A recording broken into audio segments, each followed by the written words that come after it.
怎么没有精神？这边，特别是这边，弟兄姐妹们，大家平安。平安。我打球要有精神一点哦。好，我们最近常常，也不是最近了，好一阵子了，就常常会听到骑车啊、开车的人啊，在路上很讨厌碰到怎么样的人？三宝，哦，就是每次碰到那种三宝，就会觉得哦很雷这样子。那所以呢，因为有这样的三宝的存在，所以会造成许多的交通事故。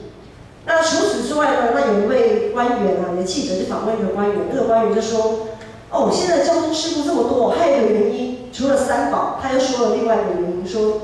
因为骑机车的人技术太差。”那为什么骑机车的技术太差呢？他就继续讲啊，他说哦，是因为啊，这些骑机车的考驾照太好考，太简单了，应该也要像考汽车一样，去有什么驾训班，然后还要路考这样子。哇，大家开始一连串的讨论，就是为了他觉得，交通会这么乱，然后又这么多车祸什么，都是这一些骑机车的人搞出来的。哎，是不是啊？骑车，好，一定心里抗议，对不对？好，会觉得说，这个跟驾训班有什么关系？如果今天路上会有三宝，这些三宝不管是开车，我相信开车的三宝也有很多，哦，他们会变成三宝的，其实他们也是受过驾训班的训练啊，也是考过驾照啊，可是为什么还是三宝呢？就是态度出了问题嘛，态度有问题嘛，就是这种态度，这种尊重别人、会体贴别人的，比如说，你不是想转弯就转弯啊，你不是想停就停啊，哦，你不是想开门就开车门啊，你稍微要意识到可能会同时间会有很多人在使用这个道路。好，那这种尊重自己也尊重别人生命的这种态度，绝对不是驾训班可以训练得出来的。哦，因为台湾实在是补习班的这个氛围太强烈了，所以很多不管考试什么的没有错，很多补习班可以训练出一批很会考试的人，但是呢，对于做事情的态度却没有办法透过补习班来培养一个人认真负责的态度，所以现在社会还是一堆乱象。那真正让认真过生活的人，就会大叹啊，虚空的虚空啊，怎么样啊，怎么样这样？好，那虚空的虚空，在我们这个最近这一阵子在读传道书的时候，相信大家会有牧师也怎么这么相信啊？相信大家都会跟着新眼光这样子照一步一步、一天一天这样的读。好，读到现在，我发现大家都会发现的关键字，在传道书就是常常出现虚空的虚空，虚空的虚空，一切都是虚空这样。那传道书是属于智慧文学的，圣经里面它有很多的部分，其中有一个部分叫做智慧文学。我们今年其实读了很多智慧文学，比如说箴言，比如说约伯记，比如说现在我们在读的传道书。这3卷书都是属于智慧文学。我们稍微回忆一下，箴言呢，它所讲的就是公义的上帝、公平的上帝、正直的上帝。他强调善有善报，恶有恶报。智慧的人敬畏耶和华是智慧的开端。一个智慧的人呢，就会有所谓的好处。那愚昧人、远离上帝的人，就会有灾祸。这样。箴言所叙述，它所描述的都是一些平常，我们用常理可以理解，也可以认同的事情。好，那约伯记呢？约伯记它所强调就是反常啦，无法用常理来判断，就是好人也没有好结果，坏人呢反而还有权有势，坏人当道这样子，就是反常，让人无法理解的。无法相信，怎么会有这种事发生？无法理解。约伯记他强调这种反常的人生。那传道书就是刚才讲的，潮去潮落，春去秋来，风往南刮，又往北转，一切都回到原点，虚空的虚空，虚空的虚空。在讲无常的人生，生不带来，死不带去。罗牧师，那这样子，读传道书要干嘛？读约伯记又这么的反常，奇怪，圣经为什么把这2卷书放在圣经里面呢？智慧文学就是箴言、约伯记、传道书，它要告诉我们的就是，无论你现在所面对的、所经历的是正常一般般的人生，还是反常无法理解的人生，甚至于让你有感叹说虚空的虚空考试就是这样准备就是这样，反正每一次考试都是这个分数就是这样子嘛，我为什么一定要读书虚空的虚空读数学以后用不到，读社会以后用不到。像左路的超级阿嬷就说不用读历史啦，我们是现代人，我们不用去追究以前的事情，类似这样，然后虚空的虚空，然后读什么都是虚空这样。他告诉我们，无论我们现在是处在怎么样的境况，我们如果要摆脱虚空的这样子的状况，我们就要凡事依靠我们的上帝。就是不论我们是在正常的情况，还是反常的情况，还是虚空的虚空这样子无常的情况，我们都要依靠上帝，用敬畏上帝的智慧来面对我们所碰到的问题。所以读传道书其实是很有价值的。或许对年轻人来讲，这是在读什么我是在努力，你告诉我虚空的虚空，不是好像我热脸贴你的冷屁股，我在往前冲的时候，你在背后给我扯后腿。读传道书是很有价值的，不是只有给年老的人来读，特别是对年轻人。当我们在读传道书的时候，我们可以透过传道书的叙述，我们要反问自己，检视自己在世上的年日是不是有符合上帝的心意，我们是不是有参与在上帝的计划里，我们是不是愿意回应上帝的呼召，并且更进一步在这个过程当中努力调整自己。努力调整自己，调整什么呢？我们要如何从注视日光之下的事情，拉高自己的眼界，注视在日光之上的上帝。如果我们可以这样子调整自己，那我们所做的就不会是虚空的虚空。好，我们今天所读的经文段落，我们放到我们的经文里面。经文段落里面看到说，2个人总比1个人好。经文卡住了，累格了。好，他累格，我不累格。好，2个人总比1个人好。来了，因为2人劳碌同得美好的果效。若是跌倒，这人可以扶起他的同伴；若是孤身跌倒，没有别人扶起他来，这人就有祸了。第9节、第10节，他所讲的到11、12节讲的就是2个人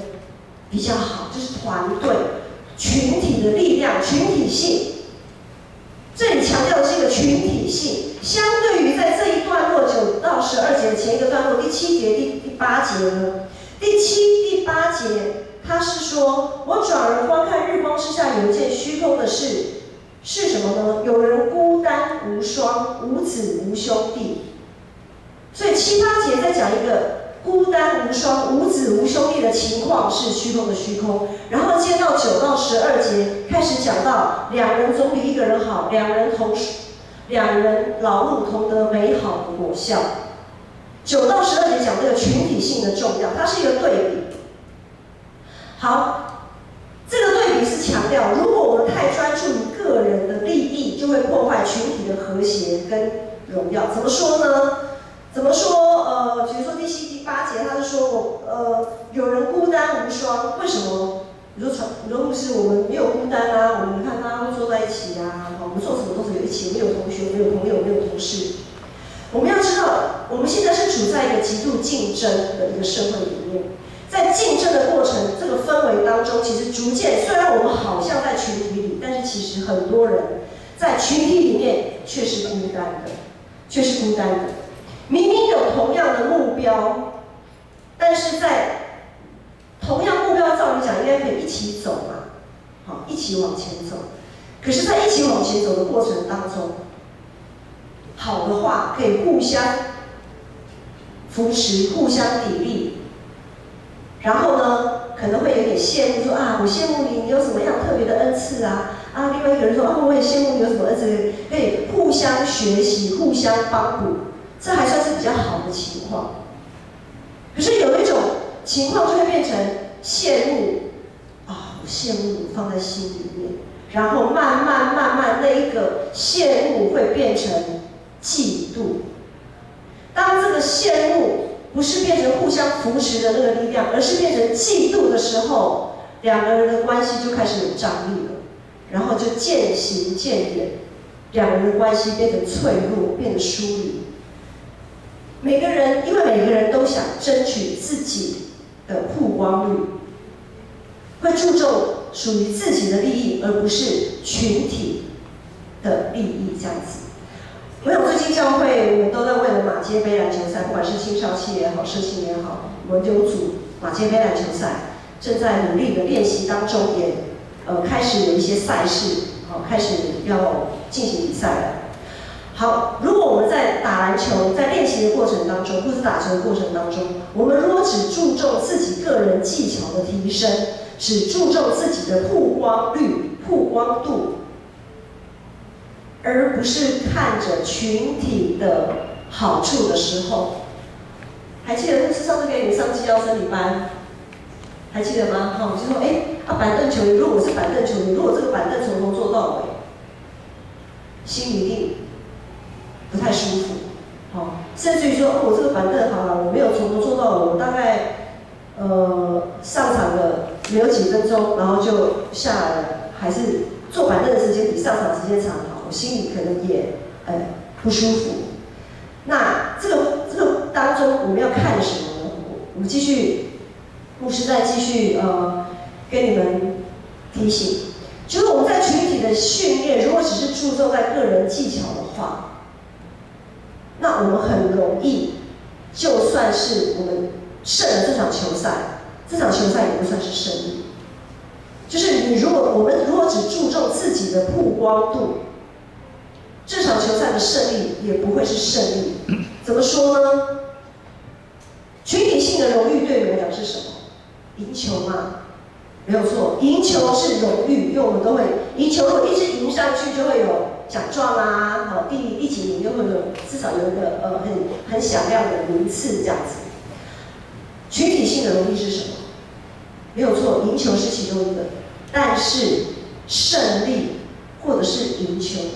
不过是日光之下的荣誉，不过是日光之下的胜利。前2个礼拜，牧师还有挑战你们一个，还记得吗？就是我说，如果循环赛嘛，如果在循环赛里面你们每一场都输，打篮球对你们还有没有意义？对不对？好，牧师有这样问，对不对？如果每一场，我们来想一下，如果每一场比赛我们都输，打篮球这件事情对你而言还有意义吗？最近世足赛已经今天快要看完了，今天晚上就是最后一场决赛。好在世足赛从他们的初赛、复赛到准决赛、决赛来讲，我们会发现有些球员演技很好，对不对？大家都知道我牧师在讲什么吧？哈，随便稍微撞一下，哇，有的球员就很会演哦，翻滚啊，然后痛啊，那脸整个这样子扭在一起啊，就很痛。然后就怎样争取那个摄影机的，就是他们就要争取曝光率，要刷存在感，这样。然后更多的呢，就是希望可以得到裁判的同情，或者是误判，然后让他们可以有罚球的机会，或不管是罚角球啊，还是罚自由球啊这样。然后可以借此，希望能够借此可以得到那个制胜关键的那一分。好，那这些他们为了赢球，什么小动作、小手段都使得出来。有一些球员啊，如果其实我们也会发现，的确有一些队伍、有一些球员，因为这样子让球队得分，甚至因此士气提高，然后又因此真的胜了这场比赛。好，如果是这样子的胜利，是真正的胜利吗？那个胜利已经蒙上了阴影，那个胜利不过就是日光之下的胜利，而不是日光之上的胜利。今天的经文第9节说，两人总比一人好，因为两人劳碌同得美好的果效。两人我们可以想象成它是一个复数，是个群体。今天因为一个人他做了一些小动作、假动作，赢得了这个胜利，这个胜利可以让群体所有的人都跟他一起同样开心吗？我相信有些人的开心没有错啦，赢球很开心，但心里还是会有点阴影，觉得好像赢得不怎么光荣这样子。就真的你要同甘共苦，要同样的快乐，好像没有办法很开朗的快乐起来。好，所以呢，我们要知道，我们自己不是在为自己打球，我们是要为上帝打球。当我们知道我们是上帝赐给我们机会，赐给我们有打球的恩赐，赐给我们有这样子的场地，赐给我们有打球的伙伴，甚至于赐给我们有打球的对手，这都是上帝所给予我们的。我们参与在球赛里面，不论我们是上场跑的那个人，还是坐在场边加油的人，我们都是在回应上帝的呼召，我们就是参与在上帝的计划。因为每一支球队都是上帝的，当我们意念定睛在上帝的时候，我们所做的就会有价值。这个价值不在乎日光之下的输赢，而是在于我们在参与在这场比赛当中，在练习的过程当中，我们彼此之间，我们的心是不是连结在一起？我们的心是不是可以因着彼此连结，彼此互相的激励，然后我们一起享受在打球美好的这个氛围里面，而不是输赢。输赢就是最后那1秒钟过了以后，那种哇赢了，就大概高兴没有10分钟，好，算10分钟好了。那一刹那其实就10分钟。可是你在打球的时候，你在练球的时候，那么长的时间，不应该因为输赢就不算数。好，我不晓得有没有球员发现，因为牧师从去年来，然后去年也比较参与一个完整的球季。我不晓得你有没有发现牧师在你们开球，就是开赛前的祷告，牧师从来没有祷告说主啊，求你保守我们建成教会的篮球队能够打赢这一场比赛。我想你们应该或许可以回想一下，可能没有这个印象，因为牧师不会为你们的输赢祷告，牧师为你们能够打一场好球来祷告。一场好的比赛，一场好的比赛不一定是会胜利的比赛。一场好的比赛是让我们可以尽心尽力参与在上帝的计划，因为上帝的计划无关胜负，而是训练我们每一个人都有一个以上帝为中心，以上帝为乐的这样子的态度。我们每个人都是上帝手中的一条绳子，这个绳子那种像童军绳嘛，绳子要能够缠在一起，绳子要能缠在一起，它必须要有弯曲。该让你弯的时候你就要弯，该让你绕的时候你就要绕，就是我们愿意委身被上帝使用，被上帝调整。这个绳子如果直直的，像那个意大利面，大家都知道，或许有人不知道哈，还没有煮过那个直的意大利面，很直很硬，对不对？你有办法把它缠在一起吗？完全没有办法，它就是硬邦邦的。我就是不要改变，我就是直直的，除非等它下锅软化之后，才有可能缠在一起。所以，当我们愿意委身被上帝使用、被上帝调整的时候，我们不再这样子硬邦邦，只看重自己的时候，我们就可以在上帝的计划里彼此连结、互相扶持。我们就可以竭力保守在圣灵里的合一，这样子的才能有难同享，有乐同享，有难同当。不然享乐是你自己在享乐，是你自己在出风头，我一点都不快乐。啊，有苦啊，你活该啊，谁让你怎样怎样怎样？如果我们不注重彼此连结的，在上帝里面彼此连结的关系，我们就无法同甘共苦。就好像我们每个礼拜吃爱餐，其实吃爱餐这件事情也是在上帝的计划，因为每一项教会推出来的事工都是有上帝的计划，有上帝的心意在里面。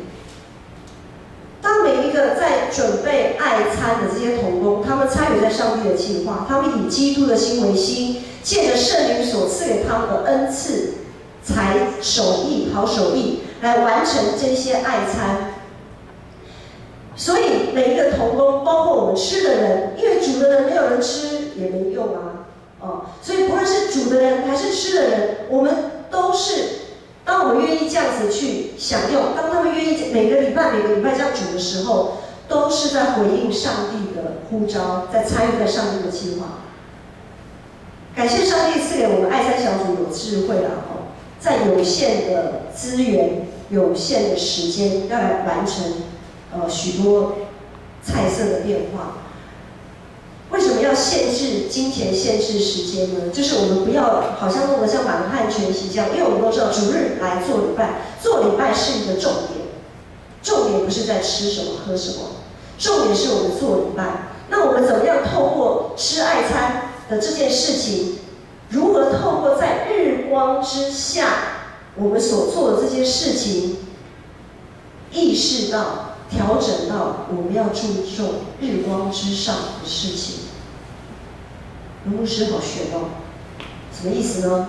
就是当我们在吃爱餐的时候，我们一边吃可以一边分享，一边交流。有人心里有苦，一边吃的时候可以一边陪伴，甚至于彼此祷告。如果在吃爱餐的时候呢，还可以分享说，刚才牧师说什么啊？传道书告诉我们什么什么什么啊？如果还可以加上信仰的分享，那吃爱餐这件事情就不会只是日光之下的事情，而是我们参与在上帝的心意，我们直接是做日光之上的上帝喜爱我们去做的事情。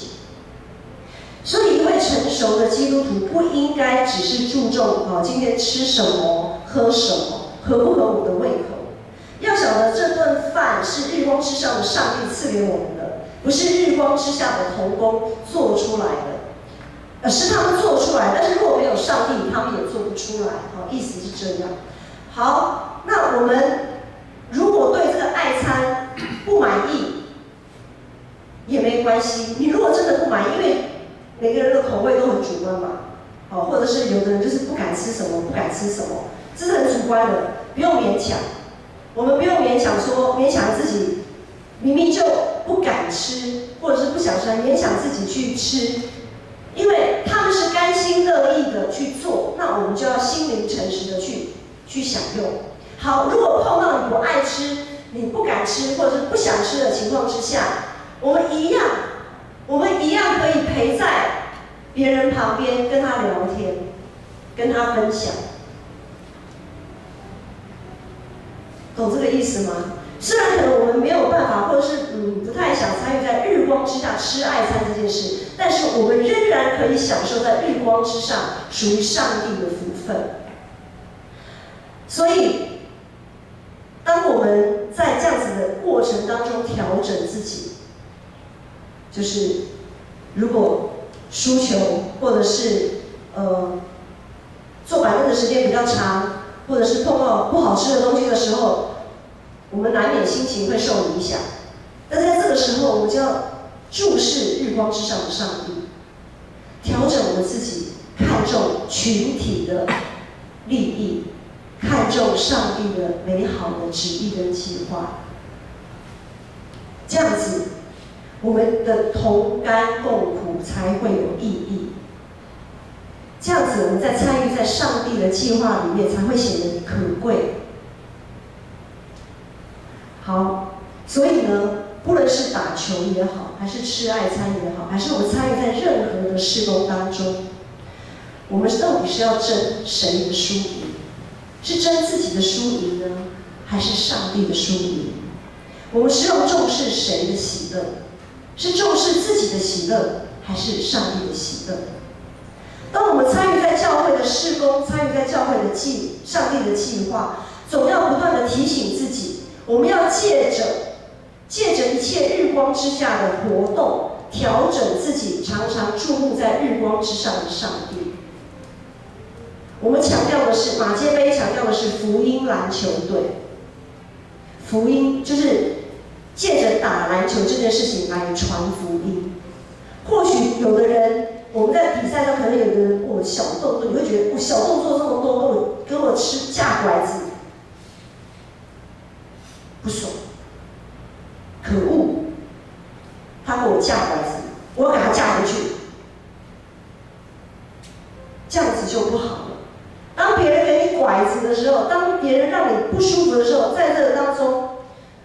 牧师提醒大家调整自己，不要让别人不当的行为影响到你要享受日光之上上帝给你的丰富，给你的美好。当然那个很不舒服，一般我们的人性就是你打我，我要把你打回去。你呛我，我也呛回去；你给我架拐子，我要给你架回去。特别是在那种竞争的那个过程当中，每个人都情绪都非常激昂的过程当中，我们怎么样在那个过程当中还可以继续 hold 住自己，不要被影响 ，hold 住自己，注视在日光之上的上帝。在读传道书的时候，第1章第9节说。已有的事后必再有，已行的事后必再行。日光之下并无新事。第3章15节也说，现今的事以前就有了，将来的事也早已就有了，并且上帝将已过的事重新再来。所以我们在读传道书就会发现，怎么东西一直重来。我们会发现，当我们的生命常常碰到一些事情，我们讲说好，鬼打墙也好，撞墙也好，很多事情就一直反复不断的在发生，不断发生在我们身上。为什么？这绝对不是上帝给你的惩罚，而是上帝给你的机会。上帝给你什么机会？就是你以前可能没有调整好的，我一再而三的给你机会，再来调整，调整到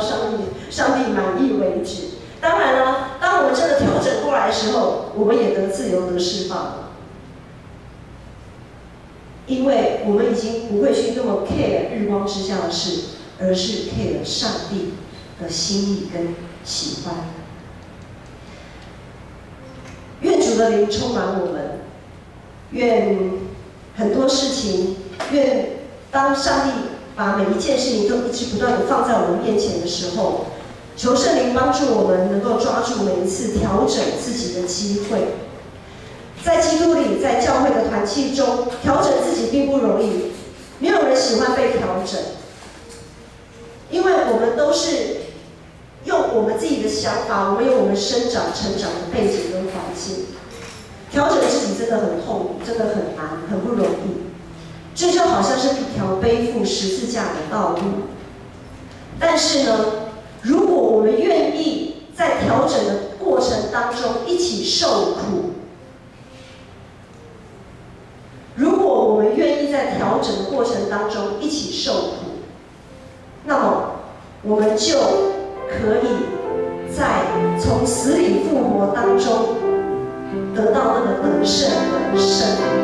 我们就可以一起享受从死里复活的胜利跟欢乐。我们如果可以在生命当中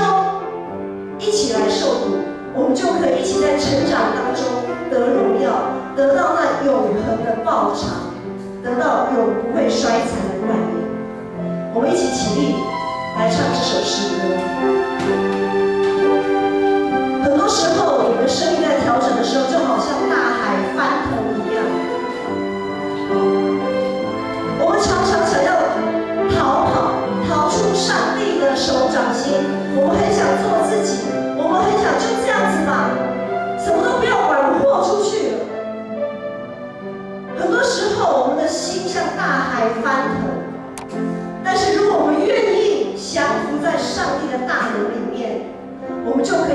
上帝一起展翅在暴风的上空，藏我在翅膀底下。求主帮助我们，让我们都可以降服在他的底下。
牵着，让我们可以跟着你进入到那安息之地。我们一起开口同声来祷告，为着我们自己的心来祷告，求主帮助，求圣灵帮助我们，我们一起来祷告。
神，我们感谢你，感谢你垂听我们的祷告，感谢你救我们脱离